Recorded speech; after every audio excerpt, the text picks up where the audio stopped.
Kaleshwaram commission enquiry climax కు వచ్చినట్లే. Final గా KCR cross examination తో విచారణకు ముగింపు రాబోతోంది. మొత్తం కుల్లాంకుల్లాగా రిపోర్ట్ ఇప్పటికే రెడీ అయింది. జరిగిన నష్టమెంత, ఇంజనీర్లు చెప్పిందేంటి, నిర్ణయాలు ఎవరివి, అజాగ్రత్త ఎవరిది, అంతా రెడీగా ఉంది. ఇప్పుడు కేసీఆర్ జవాబులతో కథ తేలిపోనుంది. అయితే కమిషన్ ఎంక్వైరీ ఫుల్ గరంగరంగా సాగే అవకాశం కూడా ఉంది. జస్టిస్ ఘోష్ ప్రశ్నలు, కేసీఆర్ సమాధానాలు అంతా హై పిచ్ లో ఉండే ఛాన్సెస్ కనిపిస్తున్నాయి.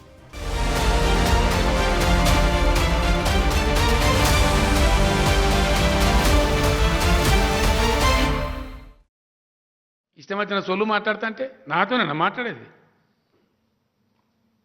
బొట్టు రక్తం ఖర్చు పెట్టి, నా మెదడు ఖర్చు పెట్టి కాళేశ్వరం కడితే కాళేశ్వరం పనికిరాలేదా నీకు? సంచలనం సృష్టించిన కాళేశ్వరం కూలిన ఘటనలో కథ క్లైమాక్స్ చేరుకుంటుంది. కమిషన్ ఇప్పటికీ 100 మందికి పైగా అధికారులను విచారించింది. ఫైనల్ గా మాజీ సీఎం కేసీఆర్ జూన్ 5న జస్టిస్ పీసీ ఘోష్ కమిషన్ విచారణకు రావాలని డిసైడ్ అవడంతో ఏం జరుగుతుందోనన్న ఉత్కంఠ పెరుగుతుంది. Face to face, question to answer, ఓవైపు ఎవిడెన్స్, ఇంకోవైపు డిఫెన్స్. కాళేశ్వరం ఎంక్వైరీ హీట్ ఎక్కడం ఖాయంగా కనిపిస్తోంది. క్రాస్ ఎగ్జామినేషన్ క్రాస్ ఫైర్ సృష్టిస్తుందా అన్న చర్చ జరుగుతోంది. ఇప్పటి వరకు ఒకెత్తు, ఇకపై మరో ఎత్తు. కాళేశ్వరం కమిషన్ ఎంక్వైరీ క్లైమాక్స్ లో ఫుల్ ఫోర్స్ కనిపించబోతున్నట్టున్నారు. మేడిగడ్డ, అన్నారం, సుందిళ్ల బ్యారేజ్ సమస్యలపై విచారణకు రావాలని justice PC Ghosh commission KCR, Harish Rao, Etela Rajender కు నోటీసులు పంపింది. జూన్ 5న కేసీఆర్, జూన్ 6న ఈటెల, జూన్ 9న హరీష్ రావు రావాలన్నది కమిషన్. మే 20న పంపిన ఈ నోటీసులు ఇప్పటికీ వారికి అందాయి కూడా. సో మొన్నటిదాకా కేసీఆర్ వెళ్తారా వెళ్లరా అన్న డౌట్లు ఉండేవి. కానీ వెళ్లాలని డిసైడ్ అయ్యాకి పొలిటికల్ గా మ్యాటర్ హీట్ ఎక్కడం మొదలైంది. ఓవైపు ఇంట్లో కవిత ఎపిసోడ్ చాలా పెద్ద ఎత్తున నడుస్తుంది. తన దారిలో తాను చాలా స్పీడ్గా వెళ్తున్నారు కవిత. దీంతో బీఆర్ఎస్ లో కలవరం పెరుగుతుంది. ఈ టాపిక్ పై ఎవరు ఏమీ మాట్లాడడం లేదు. సో ఇప్పటికే ఓడిపోయి నిరాశలో ఉన్న బీఆర్ఎస్ శిబిరంలో ఏదో అలజడిగా మారిపోయింది. ఈ సబ్జెక్టును డైవర్ట్ చేయడానికి కేసీఆర్ కాళేశ్వరం కమిషన్ ఎంక్వైరీకి హాజరవ్వాలని డిసైడ్ అయ్యారా అన్న చర్చ కూడా జరుగుతోంది. కాళేశ్వరం క్రాస్ ఎగ్జామినేషన్ కు హాజరైతే పరిస్థితి ఏంటి, గైర్హాజరైతే వచ్చే నష్టమేంటి, ఇవన్నీ బేరీజు వేసుకున్నాకే కేసీఆర్ అడుగు ముందుకు వేశారంటున్నారు. నిజానికి కాళేశ్వరం కుంగుబాటుపై 2023 డిసెంబర్లో అసెంబ్లీలో కాంగ్రెస్, బీఆర్ఎస్ మధ్య డైలాగ్ వార్ ఓ రేంజ్లో నడిచింది. అప్పుడు హరీష్ రావు లేచి ప్రాజెక్టుపై బీఆర్ఎస్ దర్యాప్తుకు సిద్ధంగా ఉందని, మేడిగడ్డ బ్యారేజ్ సమస్యలపై ప్రభుత్వం సిట్టింగ్ జడ్జిని నియమించాలని డిమాండ్ చేశారు. సో అంత ఆవేశంగా నాడు విచారణకు డిమాండ్ చేసిన బీఆర్ఎస్ నేతలు ఇప్పుడు కమిషన్ ముందు హాజరు కాకపోతే తప్పుడు సంకేతాలు జనంలోకి వెళ్తాయని గ్రహించారు. అందుకే ఏదైతే అదైంది, విచారణకు వెళ్లాలని డిసైడ్ అయ్యారంటున్నారు. కాళేశ్వరం విచారణ విషయాలపై కేసీఆర్, హరీష్ రావు ఇప్పటికీ 3 సార్లు సమావేశమయ్యారు. ఇద్దరి మధ్య ఫామ్ హౌస్లు చర్చోపచర్చలు నడుస్తున్నాయి. ఎలాంటి జవాబులిద్దాం, వేటిని ఇవ్వొద్దు, వేటితో కౌంటర్ వేద్దాం, ఏవి ముట్టుకోవద్దు, ఇలాంటి వాటిపై డీప్ డిస్కషన్ నడుస్తున్నట్టున్నారు. నిజానికి కాళేశ్వరం విచారణకు వెళ్లొద్దని కేసీఆర్ డిసైడ్ అయి ఉంటే అది ఆయనకి నష్టం కలిగించే అవకాశం ఉండేది. ఎందుకంటే ఏదో దాచే ఉద్దేశంతోనే దూరంగా ఉన్నారన్న ప్రచారానికి ప్రత్యర్థులు చేసే ఛాన్స్ ఉండేది. అందుకే ప్రత్యర్థులకు అవకాశం ఇవ్వకుండా ఓపెన్ స్టెప్ అయితే తీసుకున్నారు. కానీ అక్కడి మరో ట్విస్ట్ కూడా కేసీఆర్ కు వెల్కమ్ చెబుతోంది. సివిల్ ప్రొసీజర్ కోడ్ కింద సాక్షులను పిలిపించే అధికారాలు న్యాయ కమిషన్లకుంటాయి. నోటీసు జారీ చేసిన ఏ వ్యక్తి అయినా కమిషన్ ముందు హాజరు కావాల్సిందేనని గతంలో కోర్టులు తీర్పులు కూడా ఇచ్చాయి. గతంలో ఛత్తీస్గఢ్ ప్రభుత్వంతో విద్యుత్ కొనుగోలు ఒప్పందాలను విచారించిన అప్పటి జస్టిస్ నరసింహారెడ్డి కమిషన్ సమన్లు జారీ చేసినప్పుడు చంద్రశేఖరరావు హైకోర్టులో నోటీసును సవాల్ చేశారు. కానీ నోటీసును రద్దు చేయాలన్న కేసీఆర్ పిటిషన్ను నాడు కోర్టు కొట్టివేసింది. తర్వాత ఆయన కమిషన్కు లిఖితపూర్వక సమాధానం పంపారు. సో ఇప్పుడు హాజరవ్వక తప్పని పరిస్థితి ఏర్పడింది. మేడిగడ్డ, అన్నారం, సుందిళ్ల బ్యారేజీల నిర్మాణంలో జరిగిన అవకతవకలు, డిజైన్, క్వాలిటీ కంట్రోల్, నిర్వహణ లోపాల గురించి పీసీ ఘోష్ కమిషన్ కేసీఆర్ ను ప్రశ్నించే అవకాశం ఉంది. గతంలో ఇంజనీర్ల నుంచి అఫిడవిట్లు తీసుకుని క్రాస్ ఎగ్జామినేషన్ చేసిన మ్యాటర్ను కేసీఆర్ ముందుంచడం ఖాయమే. అయితే ఈ ఎంక్వైరీలో కమిషన్ ఏం ఆశిస్తుంది, కేసీఆర్ చెప్పే జవాబులు ఎలా ఉండబోతున్నాయన్నది ఉత్కంఠంగా మారింది. అయితే కాళేశ్వరం ఒక విఫల ప్రాజెక్ట్ కాదు, ఒక విప్లవాత్మక ప్రాజెక్ట్ అని డిఫెండ్ చేసుకోవడం ఖాయంగానే కనిపిస్తోంది.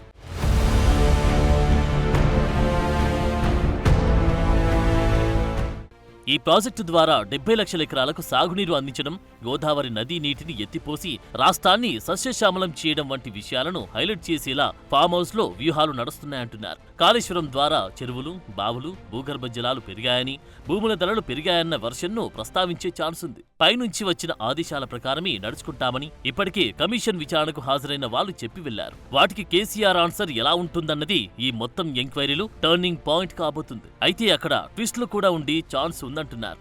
ఎందుకంటే కేసీఆర్ చాలా సందర్భాల్లో కాళేశ్వరం ప్రాజెక్ట్ తన మానసపుత్రిక అని, మెదడు రక్తం కరిగించి ఆలోచించి కట్టించానన్నారు.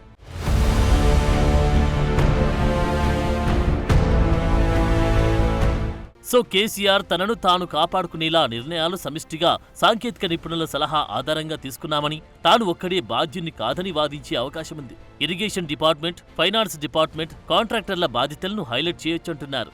ఇదే కాదు, చాలా ప్రాజెక్టులకు సమస్యలు వస్తాయని, వాటిని రిపేర్ చేసుకుని వాడుకుంటే సరిపోతుందన్న పాయింట్ ను కూడా చెప్పే ఛాన్స్ కనిపిస్తుంది. ఇందుకు సర్దార్ సరోవర్ డ్యాం కాల్వలు, పోలవరం డయాఫ్రామ్ వాల్ కొట్టుకుపోవడం, రిపేర్ చేయడం వంటి అంశాలను ప్రస్తావిస్తే ఎలా ఉంటుందన్న పాయింట్పై ఆలోచిస్తున్నారు. మేడిగడ్డ కుంగిన తర్వాత భారీ వరదలు వచ్చినా తట్టుకొని నిలబడిందన్న విషయాన్ని హైలైట్ చేయొచ్చు. ఇప్పటికే కేటీఆర్ సహా బీఆర్ఎస్ నేతలు ఎన్డీఎస్ఏ రిపోర్ట్ను ఎన్డీఏ రిపోర్ట్గా ఆరోపిస్తున్నారు. సో కమిషన్ ప్రశ్నలను పొలిటికల్ రివెంజ్గా చూపే అవకాశాలు కూడా లేకపోలేదు.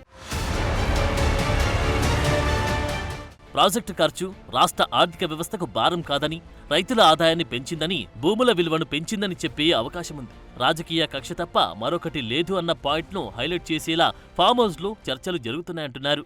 ఈ ప్రాజెక్టును రైతుల కోసం కాకుండా కాంట్రాక్టర్లకు కమిషన్ల కోసం నిర్మించారని కాంగ్రెస్, బీజేపీ ఆరోపించాయి. సో మ్యాటర్ ఏంటంటే కమిషన్ నోటీసులపై ఎలా రియాక్ట్ అవ్వాలి, విచారణ సమయంలో కమిషన్ అడిగే ప్రశ్నలకు మౌఖికంగా సమాధానం ఇవ్వాలా, లిఖితపూర్వకంగా వివరణ ఇవ్వాలా అన్న దానిపైన కేసీఆర్, హరీష్ రావు మధ్య చర్చలు జరుగుతున్నాయి.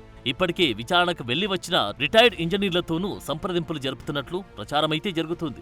విజిలెన్స్ రిపోర్ట్, ఎన్డీఎస్ఏ రిపోర్ట్, తాజాగా ఎల్ఎన్టీ ఏం చెప్పిందన్న విషయాలపై స్టడీ చేస్తున్నారు. సో విచారణకు టైం దగ్గర పడుతుండటంతో ఇన్ఫర్మేషన్ అంతా గ్యాదర్ చేస్తున్నారు. విచారణకు వెళ్తే జాతీయ స్థాయిలో అటెన్షన్ కేసీఆర్ వైపే ఉండబోతుంది. కవిత మ్యాటర్ సైడ్ అవుతుందన్న లెక్కలు వేసుకుంటున్నారు.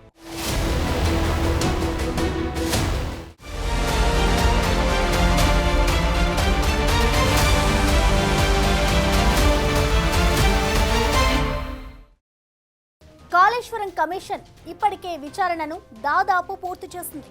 జస్టిస్ పినాకి చంద్రఘోష్ నేతృత్వంలోని కమిషన్ సుమారు 400 పేజీలతో కూడిన నివేదిక ఇప్పటికే రెడీ అయింది. కేసీఆర్, హరీష్ రావు, ఈటెల విచారణ తర్వాత ముగించబోతోంది. మే చివరి వారంతో కమిషన్ గడువు ముగియాల్సి ఉండగా మరో 2 నెలలు ప్రభుత్వం పొడిగించింది. ఆధారాలన్నీ రెడీగా ఉన్నాయి. వాటిని డీకోడ్ చేస్తూ కమిషన్ అడిగే ప్రశ్నలు ఇంకా హైలైట్ అయ్యే ఛాన్స్ ఉందంటున్నారు.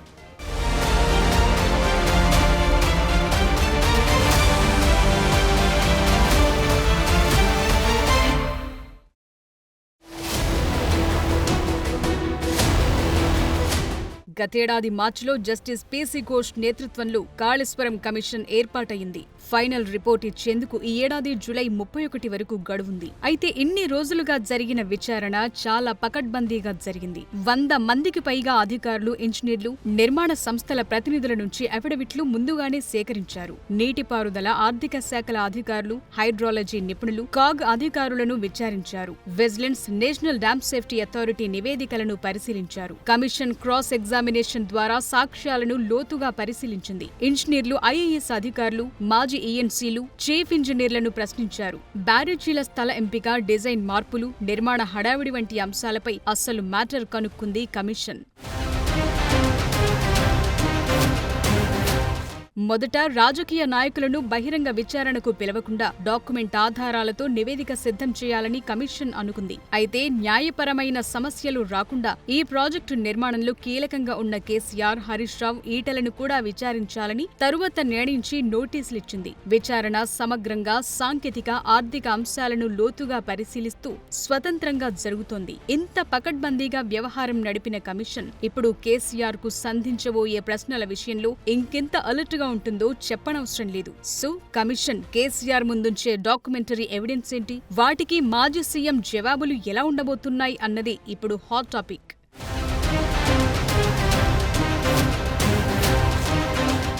ముఖ్యంగా కమిషన్ డాక్యుమెంటరీ ఆధారాలపై ఫోకస్ పెట్టింది. అధికారుల నుంచి అఫిడవిట్లు తీసుకోవటం ఇందుకు బెస్ట్ ఎగ్జాంపుల్. వీరిలో చాలా మంది ప్రాజెక్టు డిజైన్, నిర్మాణం, ఆర్థిక నిర్ణయాలు కేసీఆర్ ఆదేశాల మేరకు జరిగాయని సాక్ష్యమిచ్చారు. ఇక కాగ్ రిపోర్ట్, ఎన్డీఎస్ఏ, విజిలెన్స్ రిపోర్టుల్లోనూ నిర్మాణ లోపాలు, డిజైన్ లోపాలు, క్వాలిటీ కంట్రోల్ వైఫల్యాలను హైలైట్ చేశాయి. ఈ రిపోర్ట్స్ ఆధారంగా కేసీఆర్ ను కమిషన్ ప్రశ్నించే అవకాశం ఉందంటున్నారు. ముఖ్యంగా ప్రాజెక్టు స్థలం తుమ్మిడిహట్టి నుంచి మేడిగడ్డకు మార్చడం, ఖర్చు పెరగటం, డిజైన్ ఆమోదాల గురించి అడుగుతుందంటున్నారు.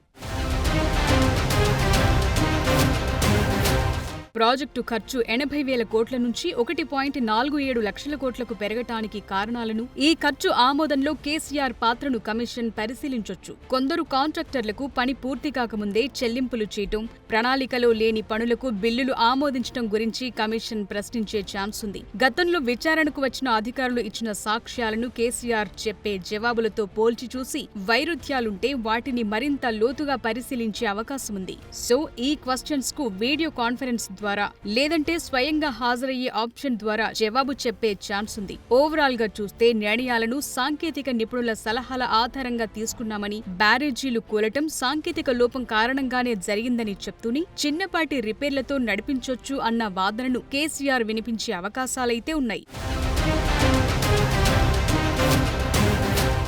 క్వశ్చన్ టు ఆన్సర్ రెడీ చేసుకుంటున్నారు కేసీఆర్. అందుకే ఎర్రవెల్లి ఫామ్ హౌస్ లో మాజీ మంత్రి హరీష్ రావుతో విడతల వారీగా భేటీ అవుతున్నారు. ఏం చెప్పాలి, ఎలా కౌంటర్ ఇవ్వాలి, ఎలా డిఫెండ్ చేసుకోవాలి, ఎలా జస్టిఫికేషన్ ఇచ్చుకోవాలి, ప్రాజెక్టు ఎలా ఉపయోగపడిందో చెప్పాలి. ఇలాంటివన్నీ హైలైట్ చేసేందుకు రెడీ అవుతున్నారు కేసీఆర్. అయితే 1,00,000 కోట్లు పెట్టి కట్టిన ప్రాజెక్ట్ 3 ఏళ్లలోనే కుంగటం అంటే జరిగిన నష్టానికి బాధ్యులు ఎవరన్నది కూడా కీలకం కాబోతోంది. సో ఈ విచారణ రిజల్ట్ బీఆర్ఎస్ రాజకీయ భవిష్యత్పై ఎఫెక్ట్ చూపే ఛాన్స్ కనిపిస్తోంది.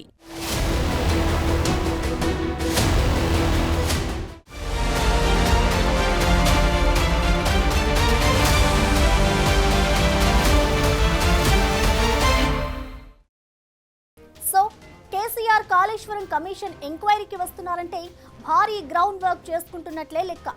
ఇప్పటికే వెళ్లి వచ్చిన వారిని ఏమడిగారు, వీళ్ళు చెప్పిన జవాబులేంటన్నది కూడా స్టడీ చేశారు. ఎవిడెన్స్లను ఎలా డిఫైడ్ చేసుకుంటారన్నది కీలకం. సో జూన్ 5న ఏం జరగబోతుందో చూడాలి. For more videos like this, subscribe Big TV channel.